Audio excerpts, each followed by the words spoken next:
Wali Kota Gorontalo nyaris adu jotos dengan sejumlah orang yang diduga menghalangi pekerjaan proyek nasional pembangunan kampung nelayan. Warga satu desa di Kabupaten Majene, Sulawesi Barat terisolasi lantaran jembatan penghubung nyaris putus dan rawan untuk dilalui.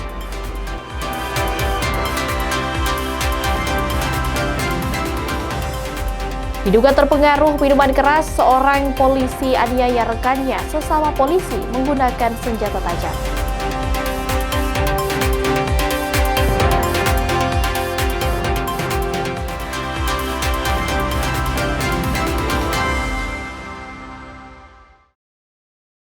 Kompas Gorontalo hari ini hadir dengan beragam informasi penting dan menarik dari Gorontalo dan sekitarnya. Selain 3 sorotan tadi, kami akan menghadirkan berbagai informasi terkini dalam Kompas Gorontalo hari ini. Bersama saya Puspasari, inilah Kompas Gorontalo selengkapnya di Kompas TV, independen terpercaya.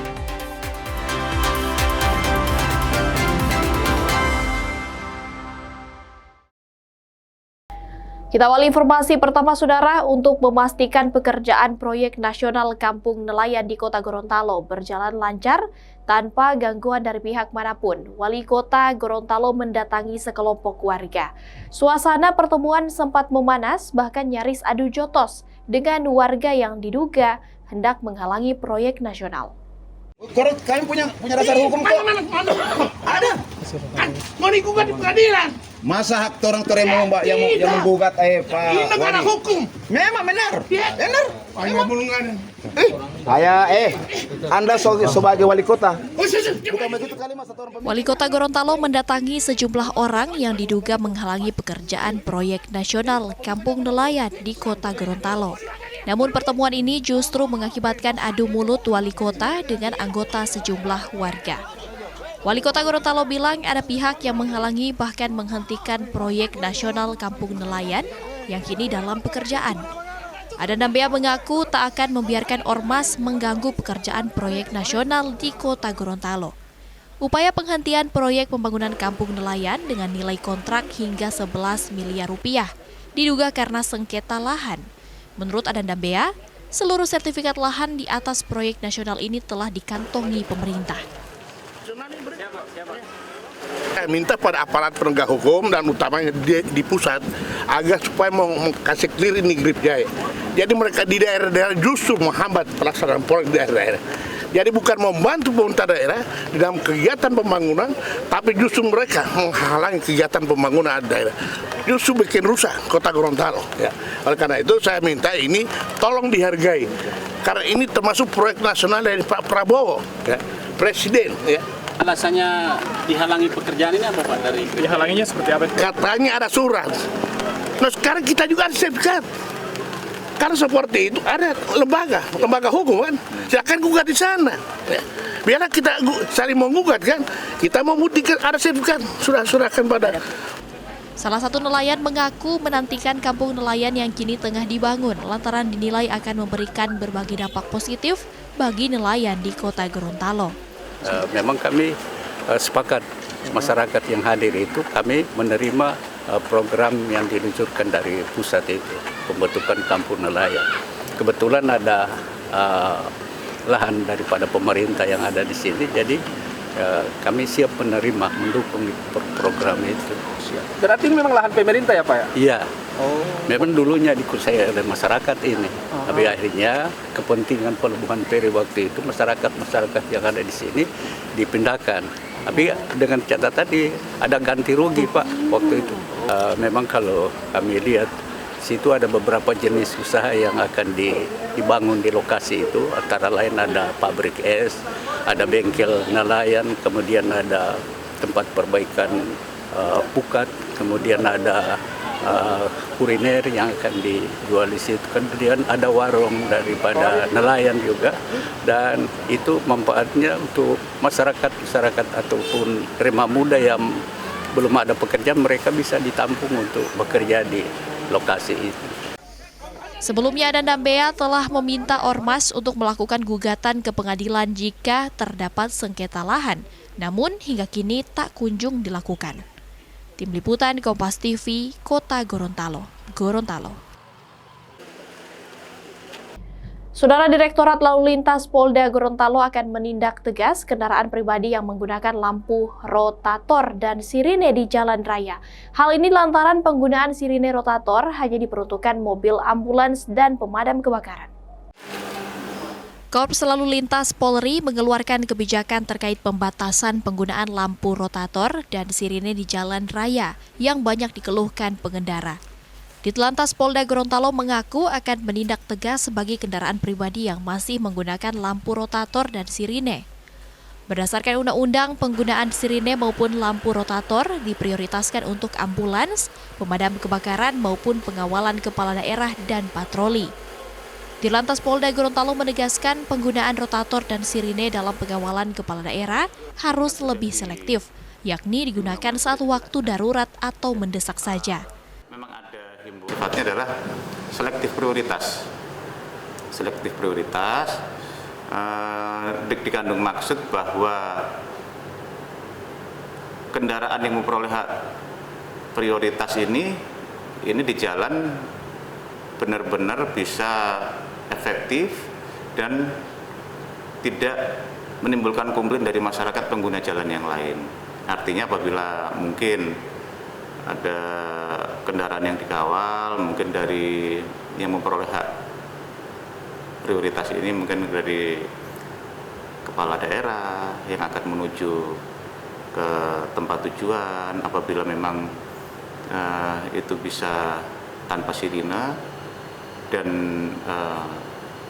berangkat lebih awal, tentunya ini tidak harus menggunakan sirine dan tidak mengganggu aktivitas pengguna jalan yang lain. Ditlantas Polda Gorontalo juga meminta agar masyarakat dapat melaporkan ke polisi jika mendapati kendaraan pribadi menggunakan lampu rotator dan sirine yang mengganggu kenyamanan pengendara lain. Tim Liputan, Kompas TV Gorontalo. Saudara, sejak bulan Juli hingga September 2025, Bulog Cabang Gorontalo mendistribusikan lebih dari 1.500 ton beras, stabilisasi pasokan dan harga pangan atau SPHP untuk menekan lonjakan harga beras. Pendistribusian beras SPHP melibatkan TNI Polri.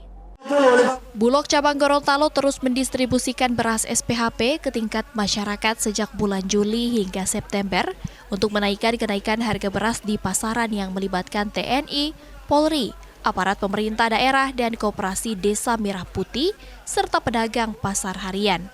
Beras SPHP yang telah didistribusikan mencapai lebih dari 1.500 ton. Pimpinan Cabang Bulog Gorontalo mengaku ketersediaan pasokan beras di gudang masih mencukupi, yakni mencapai 3.000 ton. Untuk pendistribusian SPHP melalui TNI di seluruh wilayah Provinsi Gorontalo kurang lebih mencapai 500 ton. Untuk Polri, Provinsi Gorontalo itu sudah mencapai kurang lebih 300 ton. Kemudian untuk pendistribusian beras SPHP melalui Dinas Pangan itu kurang lebih 250 ton. Posisi stok kami sekarang itu di angka 3.000 ton. Itu kami akan persiapkan untuk penyaluran SPHP sampai Desember 2025. Juga yang sedang kami persiapkan adalah penyaluran bantuan pangan tahap 2 untuk alokasi Oktober-November 2025. Selain itu, Bulog Gorontalo terus menyerap gabah dan padi di kalangan petani yang telah mencapai 1.000 ton demi menjaga ketersediaan pasokan cadangan beras di Gorontalo. Tim Liputan, Kompas TV Gorontalo.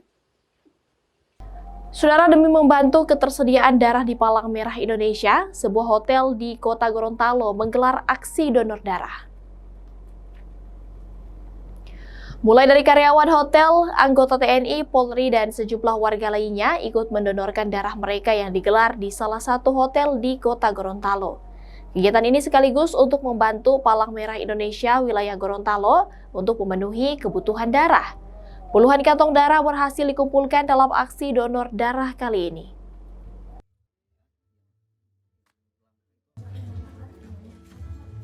Target darah saya inginnya sih sebanyak-banyaknya.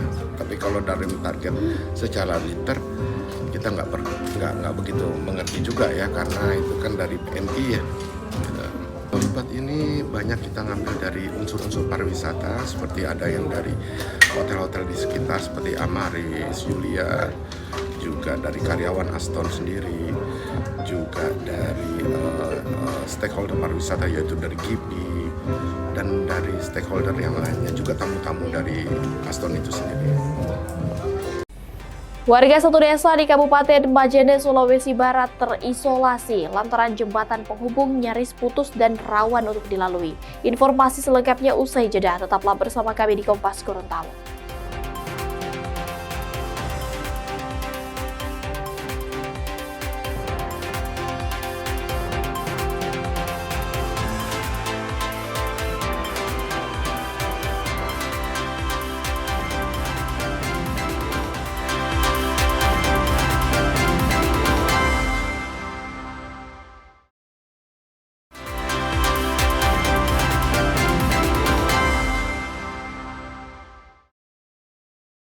Terima kasih Anda masih bersama kami di Kompas Gorontalo. Saudara, ratusan pekerja Indonesia dideportasi dari Malaysia karena berbagai masalah, mulai dari kelengkapan dokumen hingga tindak kriminal.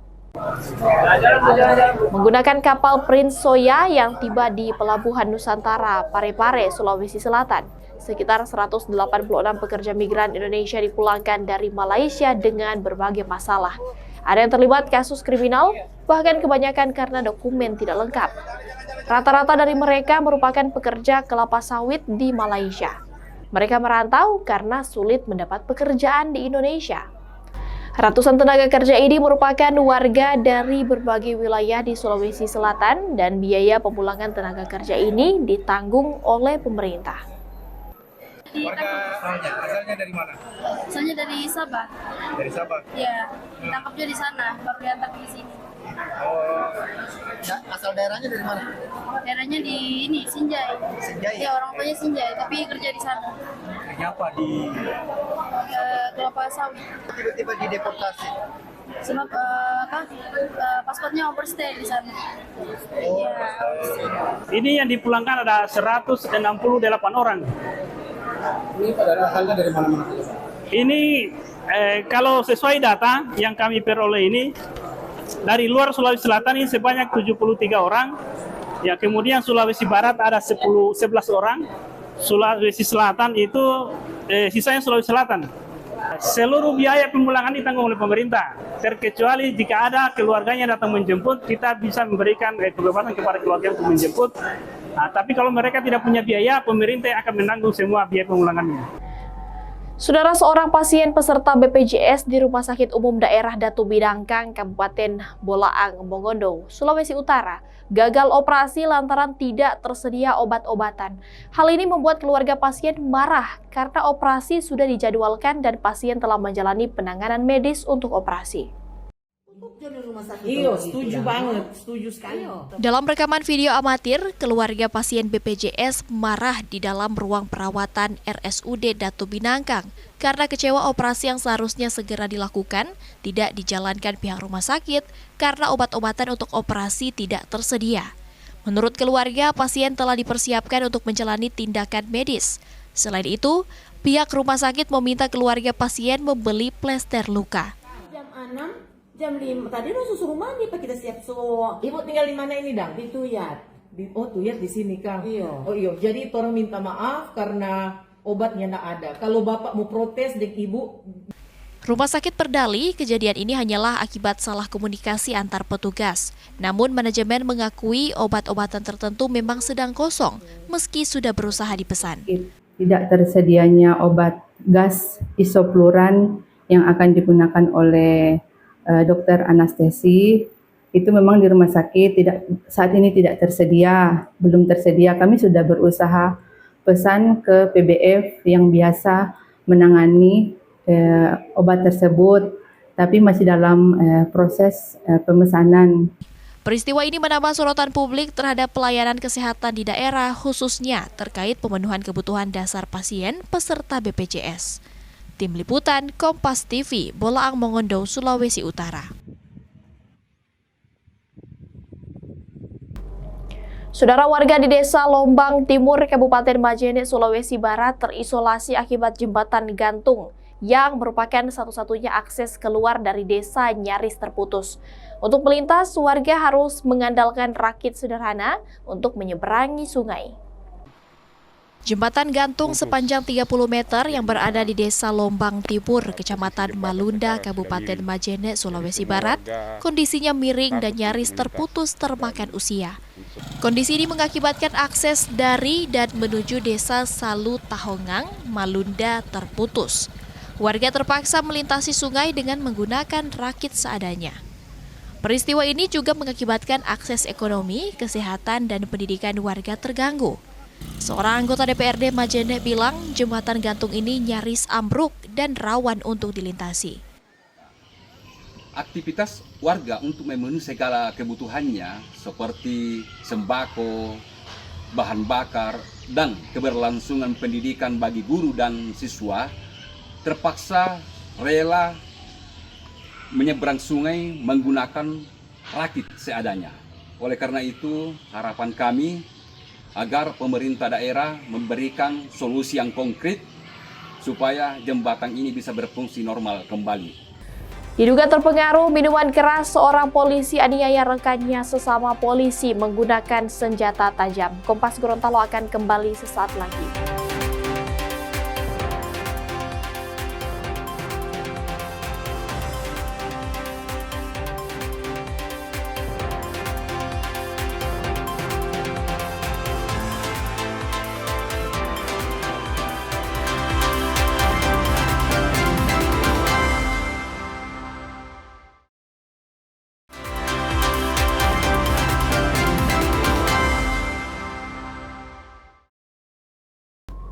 Anda masih menyaksikan Kompas Gorontalo bersama saya Puspasari. Saudara, diduga karena mabuk saat pesta minuman keras di tempat hiburan malam, seorang polisi menjadi korban penganiayaan yang dilakukan oleh rekannya sesama polisi di Kabupaten Pohuwato, Gorontalo. Akibatnya korban dibawa ke rumah sakit karena mengalami luka.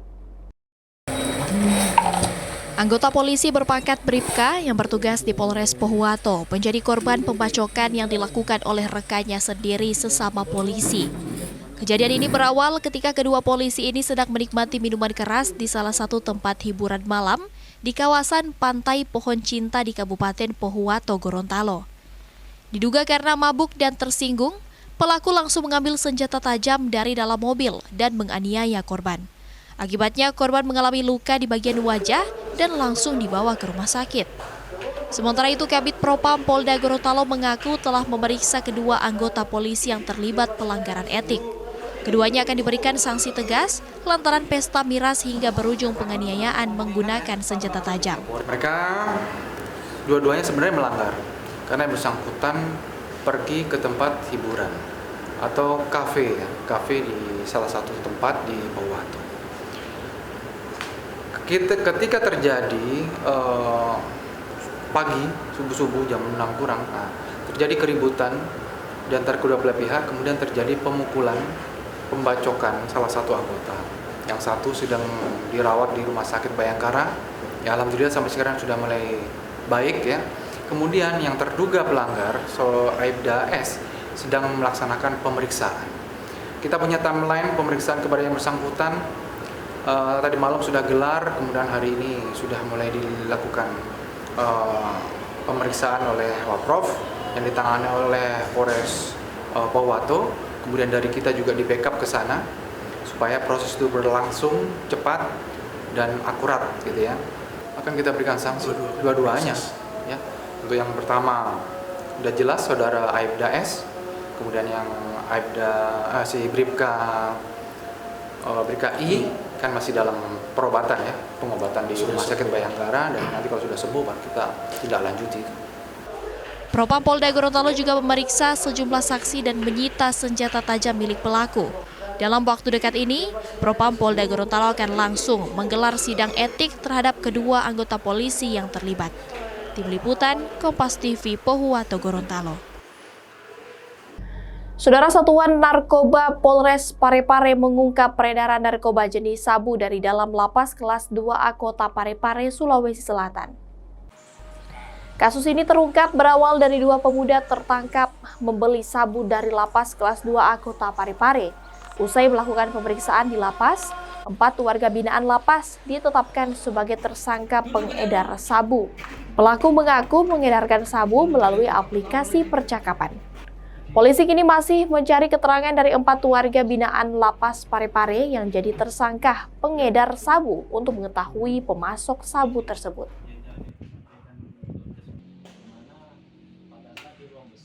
Pelaku yang membeli barang, bahwasanya pelaku ini berkoordinasi menggunakan handphone atau aplikasi WhatsApp yang dimana dia berhubungan lewat WhatsApp menghubungi salah satu warga binaan di lapas. Pak, bisa diperjelas lagi Pak? Ada 2 orang kan awalnya ditangkap pertama. Ya. Itu kan perannya sebagai pembeli. Nah, yang 4 orang lainnya? 4 orang lainnya kami tetapkan sebagai penjual atau salah satu sindikat yang saling berkaitan di dalamnya. Warga binaan semua ya Pak? Siap, warga binaan. Saudara, seorang pria yang merupakan residivis di kota Parepare, Sulawesi Selatan nekat mencuri motor.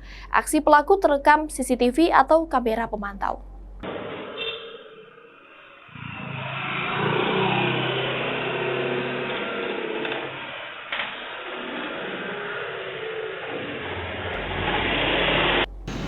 Residivis penadah motor curian ini kembali ditangkap polisi karena mencuri motor milik warga di Kecamatan Soreang, Kota Parepare, Sulawesi Selatan. Berkat rekaman kamera pemantau, pelaku ditangkap saat akan menjual motor hasil curian. Pelaku mengaku tak berhasil menjual motor hasil curian di Kabupaten Pinrang sehingga kembali menjual di Kota Parepare, namun tertangkap sebelum motor curian terjual. Pelaku mencuri motor 1 kali, namun pernah terlibat tindak pidana sebagai penadah barang curian. Jadi sudah kategori residivis. Pasal yang diterapkan Pak? Pasal yang diterapkan adalah 363. Ancaman hukumannya 7 tahun penjara. Saudara, Polres Goa menangkap seorang sopir truk saat sedang menyelundupkan 800 liter BBM bersubsidi jenis solar di salah satu SPBU di Kabupaten Goa, Sulawesi Selatan. Modus pelaku dengan mengisi BBM bersubsidi ke dalam tangki yang sudah dimodifikasi. Petugas yang tiba pun memeriksa kondisi tangki berkapasitas 2 ton dan menemukan 800 liter BBM bersubsidi jenis solar di dalam tangki yang sudah dimodifikasi oleh pelaku. Dugaan penyelundupan BBM bersubsidi ini terungkap atas laporan warga yang melihat truk berhenti lama saat mengisi BBM. Akibat perbuatannya, pelaku bersama barang bukti mobil truk membawa solar dibawa ke Polres Goa guna pemeriksaan lebih lanjut.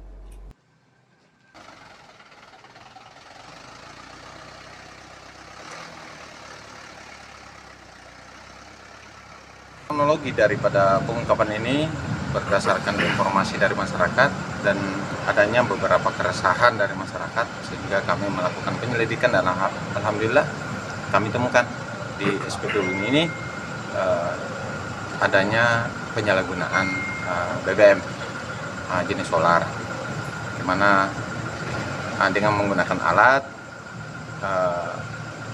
pompa yang disedot ke tangki yang sudah dimodifikasi. Untuk yang 800-nya itu dia sudah mengisi di beberapa SPBU itu? Berdasarkan fakta dalam bentuk keterangan yang bersangkutan, ambilnya hanya di SPBU ini. Cuma dia berkali-kali mengisi. Saudara, informasi tadi sekaligus mengakhiri perjumpaan kita dalam program Kompas Gorontalo hari ini. Setelah ini Anda akan terhubung dengan Kompas TV Jakarta dan Anda juga bisa menyimak video tayangan kami di kompas.tv atau menyaksikan siaran langsung via streaming di kompas.tv/live. Mewakili kru yang bertugas, saya Puspasari pamit undur diri dari hadapan Anda. Tetap saksikan rangkaian program berita di Kompas TV, independen terpercaya.